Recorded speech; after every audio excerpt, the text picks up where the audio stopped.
So ayan, magandang umaga muli sa inyong lahat. Welcome sa ating channel, Sir Lopez Vlog. Sa araw na ito ay isa na namang self-evaluation ang ating gagawin dito sa subject na Criminal Justice System. Subject ito ng mga first year na naka-enroll sa kursong Criminology. Kaya ang mga kasagutan later on makikita nyo lamang dito sa ating description box. Alright, so kung nakanda na kayo, start na natin sa question number 1. Who is the prime mover of the criminal justice system? A. Law enforcement. Letter B. Prosecution. Letter C. Court. Or letter D. Correction. Question number 2. What document is going to prepare by the prosecutor for purposes of filing the case in court? A. Affidavit-complaint B. Arrest warrant. Letter B. Or letter C. Bail. Or letter D.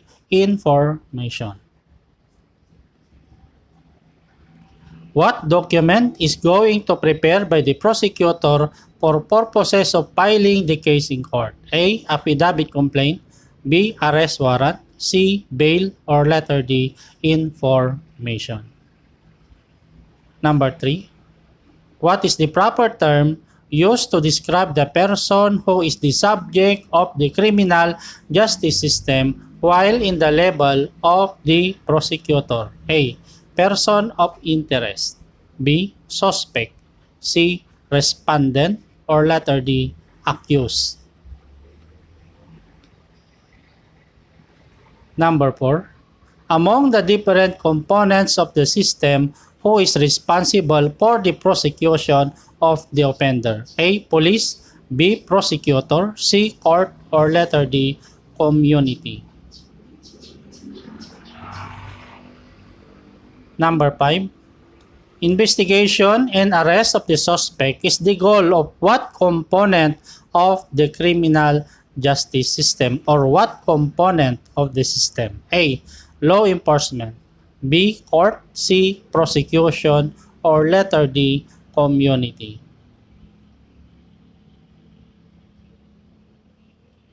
Number 6. After the person is taken into custody, what should be given for his temporary release? A. Search warrant. B. Warrant of arrest. C. Warrant. Or letter D. Bail.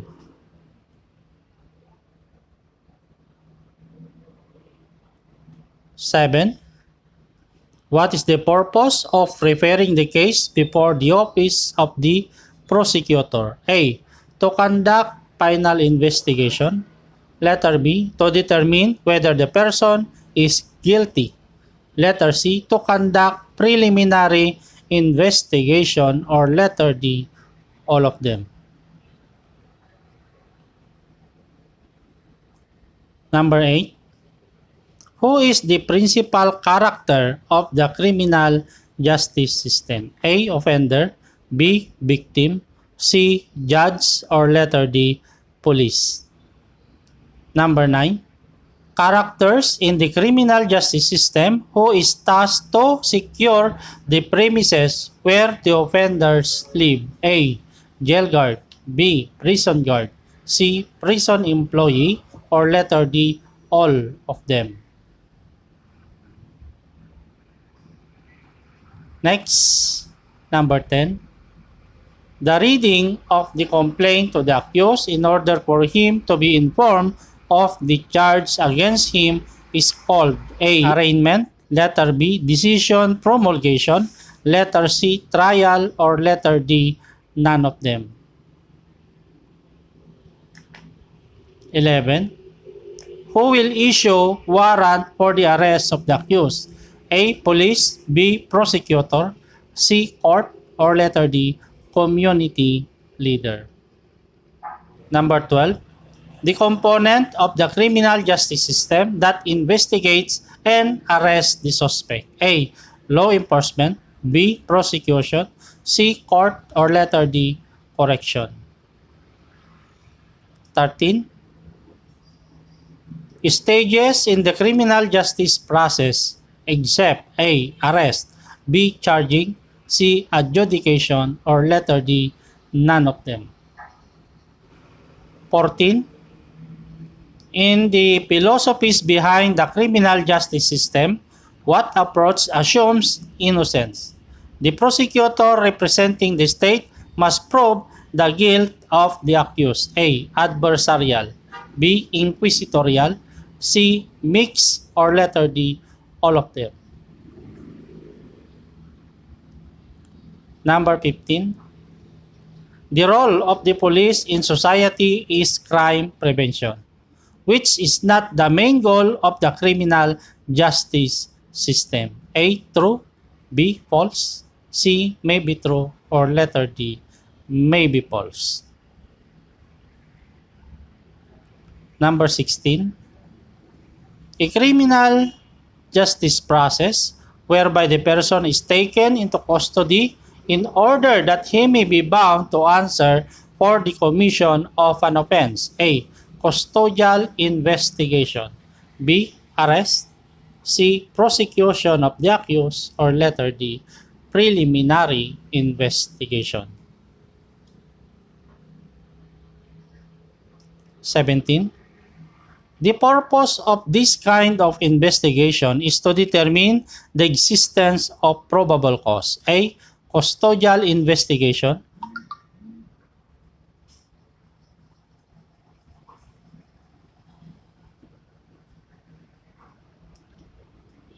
(17) The purpose of this kind of investigation is to determine the existence of probable cause. A. Custodial investigation. B. Initial investigation. C. Concluding investigation. Or letter D. Preliminary investigation. 18. Who is the lawyer of the government in criminal case cognizable by the lower courts? A. Police. B. Prosecutor. C. PAW. Or letter D. Notary Public. 19. A proceeding instituted and carried on by due course of law before a competent tribunal for the purpose of determining the guilt or innocence of the person charged with the crime. A. Civil action. B. Criminal action. C. Administrative action. Or letter D. All of them. 20. When the person is validly arrested without warrant, what proceeding is conducted before the prosecutor's office for purposes of filing the case in court? A. Inquest. B. Preliminary investigation. C. Trial of the case. Or letter D. Judgment. 21. Whether or not to file the case in court is the discretion of the prosecutor. A. True. B. False. C. May be true. Or letter D. May be false. 22. What should be issued by the judge upon filing the necessary information in court to acquire jurisdiction over the person of the accused? A. Subpoena. B. Summons. C. Warrant of arrest. Or letter D. Hold departure order. 23. Who will assist for the prosecution of the accused? A. Lawyer. B. Police. C. Prosecutor. Or letter D. Judge. 24. Who is the final arbiter of all disputes involving violations of criminal law? A. Police. B. Prosecutor. C. Judge. Or letter D. Warden. Okay, number 25. Component of the criminal justice system who is responsible for developing and providing services to assist incarcerated offenders to reform and assist them in returning to society and in leading a non-criminal life after his or her release. A. Police. B. Prosecution. C. Court. Or letter D. Correction. Okay, so natapos na natin ang ating self-evaluation sa araw na ito. Maraming salamat sa inyong pakikibahagi. Answer the questions. Kung hindi nyo nakuha lahat, i-backread nyo lamang itong video na ito at huwag nyo rin kalilimutang i-like and share na rin para sa ating mga kababayan. Alright, so hanggang sa muli, maraming salamat. See you again next meeting.